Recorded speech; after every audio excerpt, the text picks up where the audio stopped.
Okay, gonna start on wheels and tires. These are the 17-inch BBSs that you get on the BBS Brembo pack for the Indy Miata. I'm gonna start with the actual tire.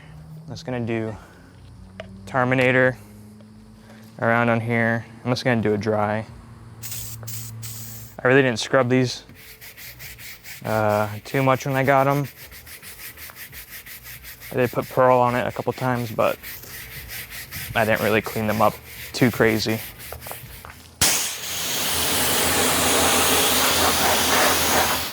Okay, just gonna follow up with some tire cleaner, Adams. Scrub it in, small scrubs.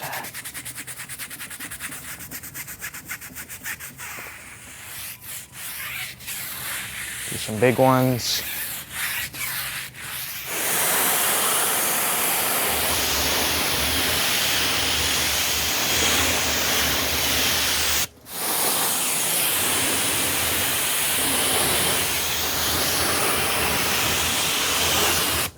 Grab our lambskin mitt, Adams wheel cleaner.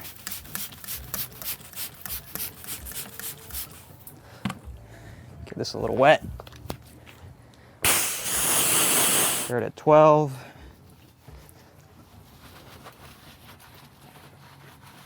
So, if anyone was actually wondering about the specific spec of the Miata, it's a 2019 club.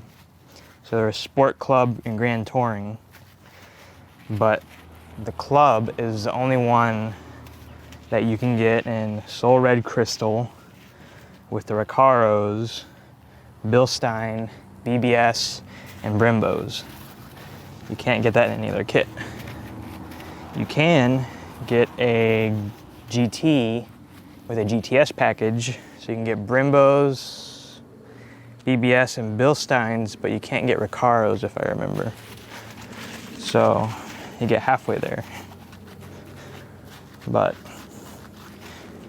you can't really find these Recaros anywhere besides Mazda, specifically made for the Mazda. So it'll be pretty hard to find people selling them, because if they bought a car with it, it's probably because they want them, because it's the only way you can get them is through the club trim. Go ahead and spray off the face here. Spray out my mitt. Hit the barrel and the back side of the spokes. So what else I'm gonna do to the Miata? Right now it only has an exhaust on it. That's it, nothing else. I don't think I'm gonna go too crazy with it. Maybe just like progress lowering springs and spacers to space out the BBS wheels correctly. So if I recall, you need 15 mil in the front and 20 mil in the back to get a pretty good fitment, to the fender. So if you're wondering if you have a Miata, Indy Miata, you want 15 up front, 20 in the rear with these 17x7, are they 7? Yeah, 17x7 45 wheels.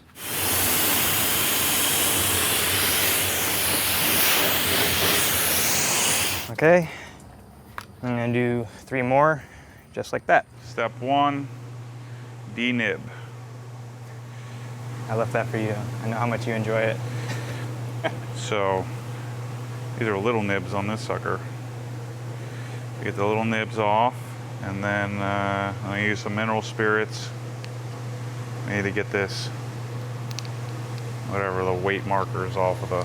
People that don't know, you're supposed to line up your stem with that marker, so Yeah. you don't have to balance your wheel completely with a lot of weights. I don't know why, but these tires are really expensive.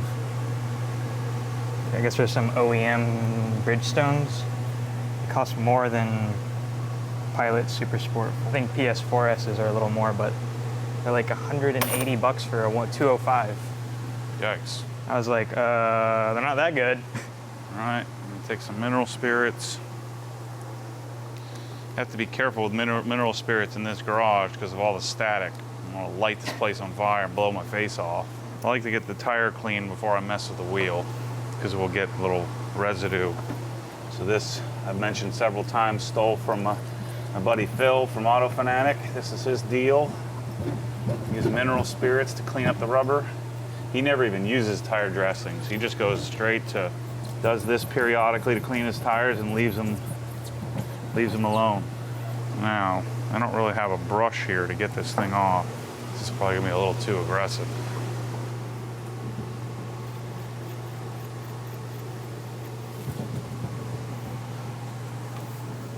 Well, that did the trick. There you go. Our marker's off. So now, I'm gonna get our CarPro eraser, soak this down pretty decently, and prepare it for our CSL layer. No tip failure. Tip appears to be good, and the blue tip. Maybe we just had a bad batch of black tips. Maybe it was just coincidence that the eraser is the one that ate through it. I don't know. These are my preferred wheel towels. Inside the wheel well here. Bryce already showed you the process for cleaning. Oh, he cleaned these up. We'll leave it up to him if he wants to denib the back of the tires. I want to put 215s on these eventually, so I think we're going fronts only. It's nice and cleaned up, and then we'll do our CSL. So no polishing of the wheels. I mean, it'd be hard to polish these anyway, getting in all the individual spokes. So it's one of those things, just don't get a light out. I guess everybody has a limit to their level of obsession. Mine stops at, I don't polish wheels. I just buy new ones. Use them for a while, sell them, get a new set. Okay, good to go. So I've mentioned this several times on other videos. I just don't love C5. Oh. Don't do that. Gee, these are rounded, hold that. I just don't love C5 for any kind of application on wheels. I don't know, it doesn't look great. It doesn't look bad, but it doesn't change the look. And it doesn't seem to, I don't know, it doesn't seem to do as good of a job as this traditional coating does. So I've been sticking with this formula of doing the same thing to the painted wheels or powder coated wheels that I've been doing to the paint on the car. That's my story on why. Not a lot of methodology on that behind it, but it just looks better, seems to last better, and brake dust seems to stick a little less to them doing it that way, or this way I should say. So what we'll do with the wheels, being as they aren't as critical, we'll probably let this cure for however long it takes us to do the second layer of EXO on the exterior, and then we'll come back and do EXO to the wheels. You know, so it'll probably be a couple hours between applications, and we'll start with this wheel. So by the time we get through all these wheels with CSL and everything, it'll probably be 3 or 4 hours before we get back to this wheel to add a layer of EXO. And then, you know, in a perfect world, you'd want to put two coats of EXO on the surface of the wheel. Then the longer term question is, when do you reapply? I don't know the answer to that. I haven't had wheels with it on it long enough to know. Okay, just want to put the cap on this before I spill it everywhere. It's a little harder to see what's going on the inside of the wheel here, so just leveling and hoping I get it all off. The inside's a little more porous.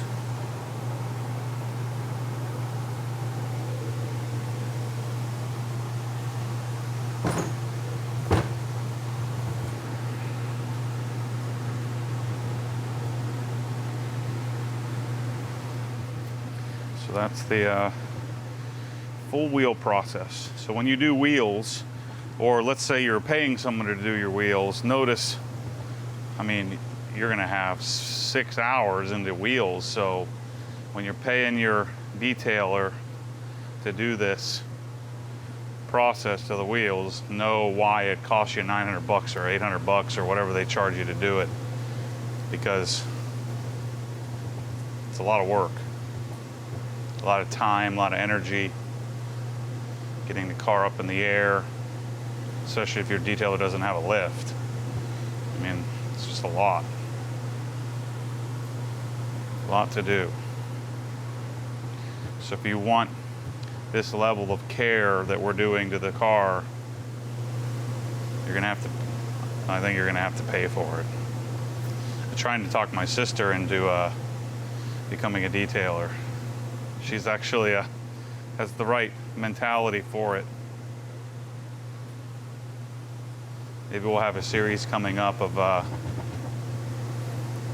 me teaching my sister how to become a detailer. I think that'll go over real well with the pros when I say teaching my sister how to become a professional detailer when I'm not a professional detailer. It would be more of what would I do if I was going to become a pro. I'm sure that'll make people real happy, especially those guys that know that I would do better than they would. All right, so we're going to set this aside. Try not to touch it. Set it aside over here and let it sit. Come back and do EXO this afternoon.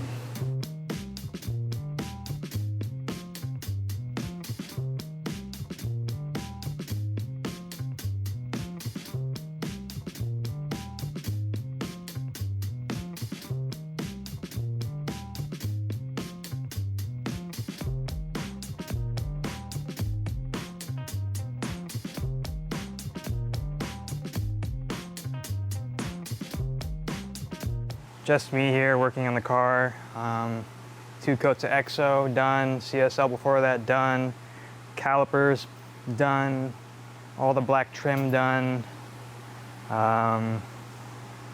Pretty much finished. Tires, wheels and tires done, CSL, EXO. This has already somewhat cured. I'm gonna put them on so I can get the car lowered and take some pictures before the golden hour shows up for pictures. So I'm gonna try and get that done. These Bridgestone Potenza S001 or S001? S001, I think they're just non-directional, so it doesn't matter how you put them on. These are a 4-lug. So get this in here, crush my hand. Let's see.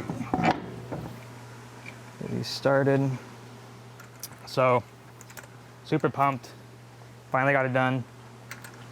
I've been holding off doing anything. I've just been using bead maker on this car for as long as I had it because I knew we were going to be doing this. So it's been holding off a long time. I was like, come on, come on, come on. Don't seal it. Don't put wax on it. Just use bead maker every wash. So super psyched. I don't know what I should do next to the car. I don't want to do too much. Just thinking this maybe lowering springs and spacers. And I think it'd look good, you know, acceptable ride height, not slammed on coils.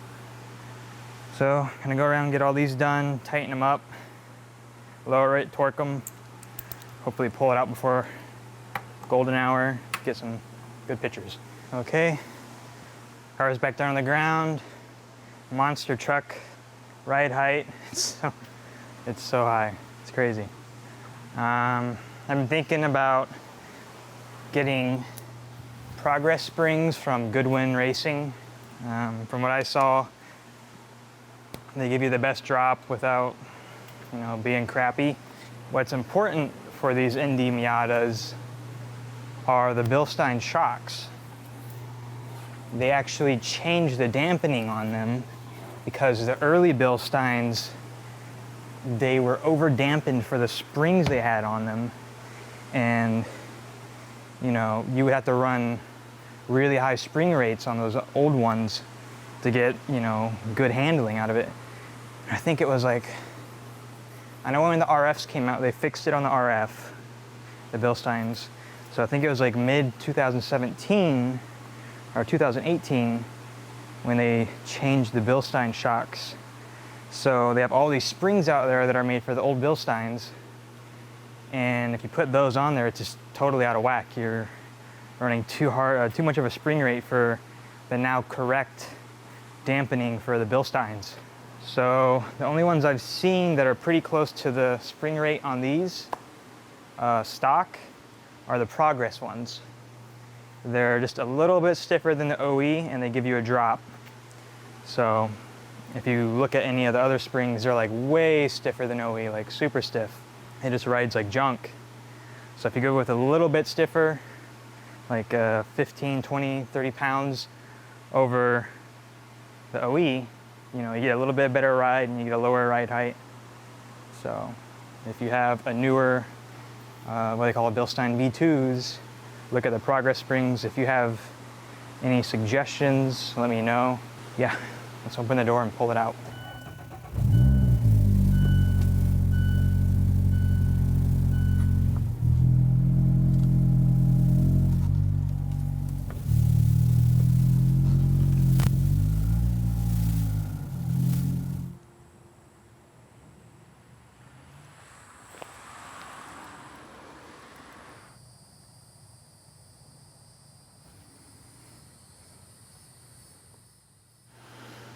All right, I should be tired and beat up, you know, because we've been a couple of days of detailing here, but it's such a great place to do it. I mean, we have humidity control, we have air conditioning, other than doing the decon outside here, but we're doing it with great equipment. You know, it can really, you know, I'm cheating here because I have all these years of trial and error combined now with years of figuring out what products to use, combined with the right place, you know, the right conditions. And so it's really made detailing much less stressful. Plus, it's great when you have a car that you can leave on a lift overnight or leave it for a couple of days to cure and do what it needs to do. And you can take your time. Like my M3, when I did it, it took me a week to do it. I just did it, you know, 3-4 hours at a time. And so I think that's what everyone would aspire to get to. Now, if you're doing this for a living, I get that that's not practical. You've got to get it done. But if you're an enthusiast, which most of you watching this are, you know, I think, you know, the Obsessed Garage message is to pursue functional excellence, to get to the point to where you have an excellent process. Again, I don't think there's any such thing. Sorry, I can't speak so well with my tooth, but there's no such thing as perfection. We're just pursuing excellent. And everybody has a different definition of excellence. Some people won't look at what I'm doing and saying, that's not excellent, I do much better. And others are looking at this saying, there's no way I'm gonna be able to get to that, whatever level I'm at. And so I think when you say I want to do it excellently, there's different, you know, there's different standards, there's a different level, there's no defined way of doing it. So this process of decontamination to taping and prepping to paint correction, and then finally the finishing aspects of things like treating the glass, treating the top, treating obviously the paint with coating and the lights and all the calipers and the wheels. You know, that process is something I've been sharing and developing over the years, and now, you know, with Obsessed Garage, I'm hoping to share that process, but also product, and eventually be able to supply you with everything that you see me using here and be able to replicate excellence for all of you that are watching. So anyway, this paint, and we knew this color would come out and look incredible, but man, it looks awesome. So I'm happy for Bryce that he has this thing set up now. The key to this whole process of doing this is you're protecting the car. Yes, we're rubbing on it, and we spent 2 days preparing it, and a lot of people would say, just go drive it and enjoy it. When you do this, it makes it more enjoyable to go drive, because you know that you can clean it up and get it back to a condition like what you're seeing here. And that's the whole point of this process. You can go out and drive it, beat on it, wash it, and enjoy the process. So Anyway, thanks for watching this series. I don't know what I have coming next, but I know I got more stuff. You know, the M3 has to get done, and the GT3 RS also has to get de-yellowed in the rear. So we'll have some quite a bit more detailing stuff coming up here soon, as well as detailing products as I build out the arsenal of products for the OG store. So anyway, thanks for watching this series. As always, stay tuned for more crazy. I always got more of it. Thanks for watching.